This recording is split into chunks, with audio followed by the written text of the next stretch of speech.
Hello viewers, অনুরাগের ছোঁয়ার আজকের পর্বে আমরা কিছু ইন্টারেস্টিং দেখতে চলেছি। হ্যাঁ বন্ধুরা, হয়তো এটাই নতুন পর্বের সূত্রপাত। চলো দেখে নিই কী হতে চলেছে। দেখা যাচ্ছে দীপা রূপার জন্য কিছু খাবার পাঠায়। সে জানে না যে সে রূপা, কিন্তু সে এইটুকুটা জানে যে সে একটা বাচ্চা মেয়ে, হয়তো তার খিদেও পেতে পারে, তাই জলের সাথে খাবারও দিয়ে পাঠায় দীপা। এদিকে তো রূপা তার মায়ের জন্য সমানে কেঁদে যাচ্ছে। দীপা মনে মনে ভাবতে থাকে, একবার বাচ্চা মেয়েটিকে গিয়ে দেখবো। এদিকে দেখা যাচ্ছে সোনা সমানে জেদ করছে, কই মা বললো যে চলে আসবে, এখনো তো এলো না। এদিকে দীপা যেই যেতে যাবে তখন সোনা পেছন থেকে মা বলে ডেকে ওঠে। ফান্টুস এসে রূপাকে জল দেয় আর বলে খাবারটা একটু খেয়ে নে মা। তখন রূপা বলে না, রূপা কিচ্ছু খাবে না। রূপা বলে রূপা যে কিছুতেই খেতে পারবে না, রূপার মায়ের জন্য খুব কষ্ট হচ্ছে। ফান্টুস বলে তোকে যে তোর মায়ের স্বপ্ন পূরণ করতে হবে মা, সেই জন্য তোকে খেয়ে পড়ে বেঁচে থাকতে হবে। তোর মধ্যে তোর মা বেঁচে থাকবেন সব সময়, চিরকাল। তার জন্য তোকে বাঁচতে হবে রে মা। নে মা, খাবারটা খেয়ে নে। ফান্টুস খাইয়ে দিতে থাকে রূপাকে। তুই মনে কর এটা মা, যেটা তোর মাই পাঠিয়েছে। তখন মায়ের কথা শুনে আবার ইমোশনাল হয়ে পড়ে রূপা। ফান্টুস বলে মায়ের মতনই কেউ রে, কি যে ভালো মানুষটা। রূপা বলে আমি তো জানি মা মাই হয়, মায়ের মতন আবার কেউ হয় নাকি কাকু। ফান্টুস বলে ওই যে বললাম, মনে কর তোর মাই দিয়েছে। রূপা বলে রূপার মা এরকম ভাবেই ঠিক স্যান্ডউইচ আর মিল্ক শেক বানিয়ে দিত। আবার মা মা করে কাঁদতে থাকে রূপা। রূপা স্যান্ডউইচ আর মিল্ক শেকটা খায়। এদিকে দেখা যাচ্ছে তুমি তিস্তা খেলছে, সোনাকে নিয়ে সবাই মজা করার চেষ্টা করছে। রূপা কাঁদতে কাঁদতে বলে ওদিকে, মা তুমি আমার জন্য এই খাবারটা পাঠিয়ে দিলে। এদিকে দীপা বারবার ওইদিকেই মন থাকে। বারবার যেতে থাকলে রূপা বারবার করে আটকে নেয়, বলে যে মা তুমি আবার আমাকে ছেড়ে চলে যাচ্ছ। সোনা বলে এখন আবার তুমি বাইরে কার জন্য যাচ্ছ, বাবা তো এখানেই আছে। তুমি খেলছো না বলে বাবাও খেলাটা বন্ধ করে দিল। দীপা বলে রাগ করিস না মা, আমি একবার ওদিকে যাই, একবার আমাকে যেতে দে। দীপা বলে আমি জানি না কেন যেতে চাইছি, কিন্তু একবার যেতে দে। সোনা তো মুখটা হপ করে বসে থাকে। সোনা আবার ক্ষিপ্ত হয়ে ওঠে, বলে চলে যাও চলে যাও, যেখানে যাচ্ছ চলে যাও। চিৎকার করতে থাকে। সূর্য সামলাতে থাকে। সবাই আবার চমকে ওঠে, কি হলো। দীপা বলে আচ্ছা শোনো মা, আমি কোথাও যাবো না, তোমার কাছেই থাকবো। রূপা বলে রূপার তো আর কেউ নেই গো, কেউ নেই। তোমরা রূপাকে নিয়ে যাবে তোমাদের সাথে বিদেশে নিয়ে চলো আমাকে। মা তো কথা দিয়েও কথা রাখেনি, আমাকে ছেড়ে চলে গেল। কিন্তু রূপা মায়ের কথা রাখবেই, বড় ডাক্তার হবে রূপা, বাবার চেয়েও বড় ডাক্তার। তুমি দেখো মা, রূপা তাই হবে। তুমি না হয় সেদিন এসো, যেমন করেই হোক এসো কিন্তু মা। হয়তো ওই গাছের পাখি হয়ে, না হলে আকাশের সবচেয়ে বড় তারা হয়ে এসো, কিন্তু মা তুমি ফিরে এসো। রূপা সেদিন তোমাকে ঠিক চিনে নেবে মা। রূপা তো ছোট, তাই তোমাকে খুঁজতে পারলো না। তুমি দেখো রূপা অনেক পড়াশোনা করবে, অনেক বড় হবে, রূপা তোমাকে ঠিক খুঁজবে। রূপা তখন আবার ফিরবে মা। এদিকে দেখা যাচ্ছে সোনাকে সবাই ভোলানোর চেষ্টা করছে, আর ওদিকে আবার রূপাকে কল্পনা করছে দীপা, যে রূপা দীপাকে মা বলে উঠেছে। এদিকে সোনা জেদ করে রূপার সাথে ব্যাডমিন্টন খেলার জন্য দীপার সাথে। দীপা তো রূপার দিকেই মন পড়ে আছে। এদিকে রূপাকেও কল্পনা করতে থাকে দীপা রূপার দিকে ব্যাডমিন্টনের ইয়েটা ছুঁড়ে ফেলে। তখন সোনা বলে মা তুমি কাকে দিচ্ছ। সোনা বলে কাকে দিলে, এখানে তো কেউ নেই। সূর্য দীপার দিকে তাকায়। দীপা বলে ওই তো রূপা ওখানেই আছে। তিস্তা বলে তোমার কি হয়েছে বলো তো বৌদিদি। সূর্য বলে দীপা সত্যি করে বলো তো, এত আনমাইন্ডফুল লাগছে কেন তোমাকে। দীপা বলে সত্যিই তো ওখানে কেউ নেই, আমি কি যে ভাবি না, মাঝে মধ্যে বোকার মতো কাজ করে ফেলি। কিছু হয়নি, কিছু না। দীপা বলে তুই তো এখানে নেই, তুই তাহলে কোথায় রূপা, কোথায় তুই। এদিকে বীর খুব কান্নাকাটি করছে। তখন ব্যাডমিন্টনটা রেখে দীপা বীরকে সামলাতে যায়। বীরের জ্বর এসেছে, দীপা বলে ডাক্তারের কাছে নিয়ে যাবে। তখন সূর্য বলে ভ্যাকসিন দিলে তো নর্মাল জ্বর আসেই দীপা। তখন দীপা বলে যে জ্বর আসলে ডাক্তার বলেছে ওনার কাছে নিয়ে যেতে। সোনা বলতে থাকে না মা তুমি যেও না। তখন দীপা বলে কিন্তু ওকে নিয়ে যেতেই হবে, বীর কষ্ট পাচ্ছে মা। কিন্তু এখানে তো কারো খাওয়া হয়নি। সোনা বলতেই থাকে না মা তুমি আমাকে ছেড়ে কোথাও যাবে। কে বলে ডাক্তারের কাছে যদি যেতেই হয় তাহলে তাড়াতাড়ি বেরিয়ে পড়ো, দেরি করে লাভ কি। উর্মি বলে দাদা আপনাকেই গাড়ি চালাতে হবে, কারণ জয়ের তো লাইসেন্সটা রিনিউ করা নেই।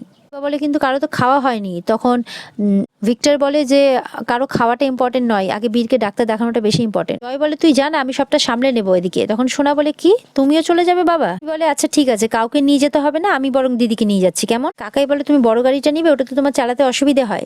তখন উর্মি বলে আমি অন্য গাড়ি নিয়ে বেরোচ্ছি, আপনারা বরঞ্চ আসুন। উর্মি বেরিয়ে পড়ে। তখন সোনা বলে মা আমিও তোমার সঙ্গে যাব। তখন ওরা সবাই বেরিয়ে পড়ে। কাকিয়ে বলে ঠিক আছে তোমরা সবাই বেরো, আমরা এদিকটা সামনে নিয়ে আসছি। উর্মি তখন দীপা বীর আর সোনাকে নিয়ে বেরিয়ে পড়ে। এদিকে দেখা যাচ্ছে বীরকে কোলে নিয়ে বসেছে দীপা। বীর খুব কান্নাকাটি করছে। সোনা বলে যে না আমি পেছনে বসেছি তো বীরকেও পেছনেই বসতে হবে। দীপা বলে দেখো বীর খুব কান্নাকাটি করছে, ও তো ছোট। তখন সোনা কিছুতেই শোনে না। দীপা বলে সোনা মা এরকম করে না, তুমি না বড় দিদি ওর। বলে আমি ওসব কিছু জানি না, ও তোমার সঙ্গে সামনে বসবে না। উর্মি তখন বলে সোনা তোকেও কি এখন কোলে নিয়ে বসতে হবে। উর্মি বলে হিংসকুটি, একদম ঠিক নাম দিয়েছিল রূপা। রূপার নামটা বলাতে আবার দীপার দিকে তাকায়। রূপার কথা মনে পড়ে যায়। দীপা তখন সোনার কাছে বীরকে দিয়ে দেয়। এদিকে দেখা যাচ্ছে সমস্ত জিনিস প্যাক করে নিচ্ছে ফান্টুসরা বিদেশ যাবে বলে। এদিকে রূপার মন তো খুব খারাপ। জিনিসপত্র গুছিয়ে নিয়ে রূপারা বেরিয়ে পড়ে বিদেশের উদ্দেশ্যে। একটা ট্যাক্সি নিয়ে রওনা হয়ে যায় ফান্টুসরা। আর আরেক আরেক দিক দিয়ে দীপাদের গাড়ি চলে আসছে। রূপা তো জানলার দিকে মুখটা বের করে রেখেছে, আর দীপা সেটা দেখে ফেলে রূপাকে।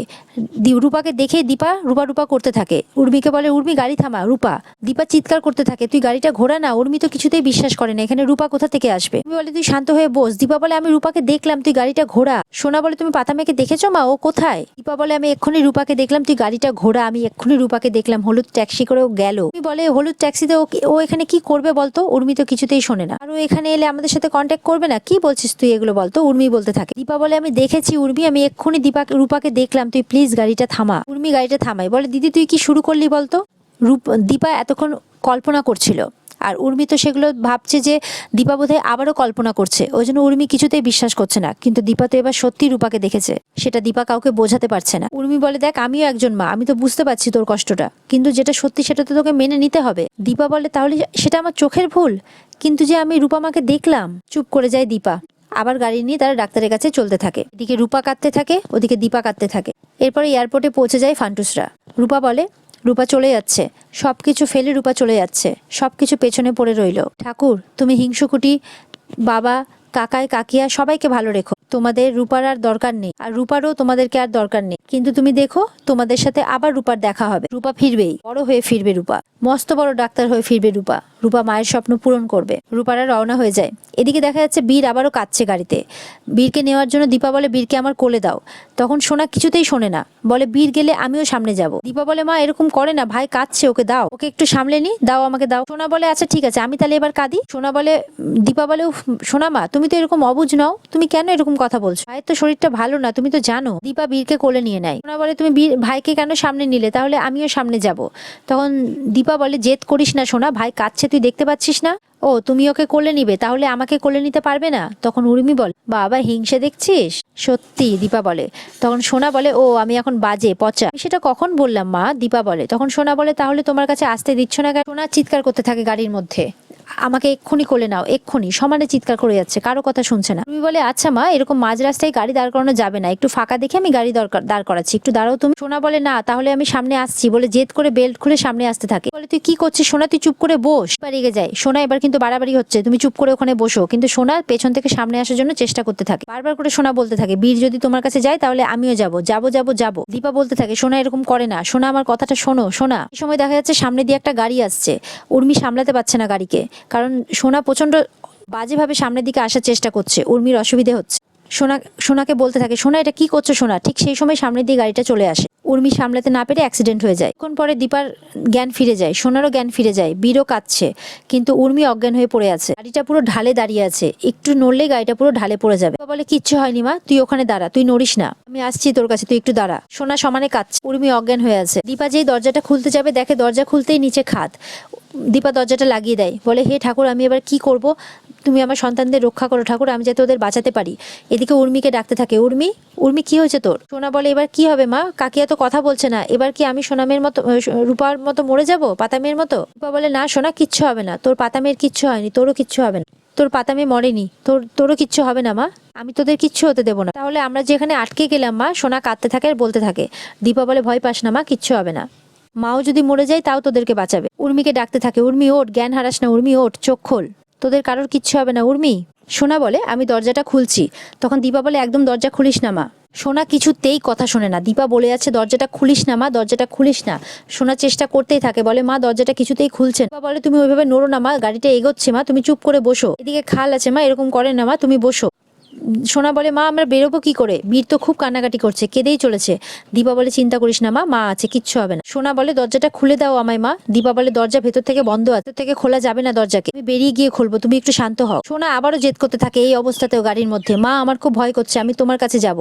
তখন দীপা বলে, তুমি এরকম করো না, গাড়ি সমানে দুলছে, গাড়ি এগিয়ে যাচ্ছে। সোনা ওখানে চুপ করে বস। দীপা বলতেই থাকে, রেগে যায়, চিৎকার করতে থাকে, সোনা বাড়াবাড়ি করিস না, এখানে চুপ করে বস, গাড়ি এগিয়ে যাচ্ছে, অনেকক্ষণ থেকে বলছি চুপ করে বস ওখানে। চিৎকার করতে থাকে দীপা, একদম নড়বি না, চিৎকার করতে থাকে দীপা। সোনা কিছুতেই কথা শুনছে না, সোনা কাঁদতে থাকে। দীপা বলে, আমাকে ক্ষমা করে দে সোনা মা, তোকে না সরালে তুই যে সরছিস না। সোনা বলে, তুমি আমাকে বকলে মা, বলে কাঁদতে থাকে। দীপা বলে, তুই একটু বোঝার চেষ্টা কর মা, চুপ করে বস, তুই যদি সামনে আসতিস এখন অনর্থ হয়ে যেত, তুই ওখানে চুপ করে বস, খালে চলে যেত মা, তুই চুপ করে বস। দীপা সমানে ঠাকুরকে ডাকছে, ঠাকুর তুমি দেখো আমাদের কারো যাতে কোনো ক্ষতি না হয়। সময় ফোন বেজে বেজে ওঠে, কিন্তু ফোনটাও নিতে পারছে না দীপা। ফোনটার দিকে এগোতে গেলেও গাড়িটা সামনে এগিয়ে যাচ্ছে। দীপা বলে, হে ভগবান, আমি কি করি এখন? নিচু হলেই তো বিপদ, গাড়ি এগিয়ে যাচ্ছে সামনের দিকে, তো অজ্ঞান হয়েই আছে। কিছু বুঝতে পারছে না দীপা যে দীপা কি করবে। আর এখানে আজকের পর্ব শেষ হয়ে যায়। তো বন্ধুরা, দেখা হচ্ছে তোমাদের সাথে আগামী পর্বে। ততক্ষণ সবাই ভালো থেকো। আর পর্ব ভালো লেগে থাকলে অবশ্যই চ্যানেলকে লাইক, কমেন্ট আর সাবস্ক্রাইব করে দিও।